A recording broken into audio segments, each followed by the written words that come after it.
This famous Christian preacher lived with a dark secret.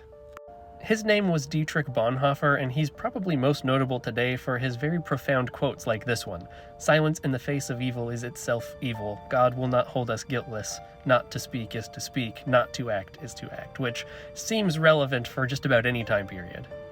But it is especially relevant because he said it in Germany in the late 1930s and early 1940s, and if you know much about history, you know that was a bad time to have a lot of opinions.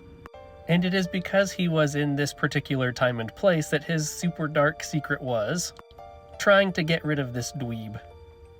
You see, Dietrich Bonhoeffer was a pacifist in theory, but in practice he knew that something needed to be done, and so he, as well as a group of co-conspirators, attempted to get rid of that person. Bonhoeffer and his co-conspirators attempted 3 different times to get rid of that person, and for the sake of me not getting demonetized, I'll let you read up there the specific ways that they did it. And in each of their attempts, there was some sort of Scooby-Doo accident, weird happenstance that just happened to keep that person safe. For example, one of the devices malfunctioned. In another one, he unexpectedly just left his tour route without much reason at all. And then another time, they were kind of successful, but just not quite enough.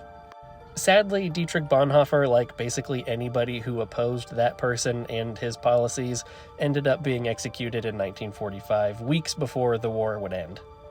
And you can read more about his story in this graphic novel, which I have not read but desperately want to, or this book, which I have read excerpts of and generally enjoyed.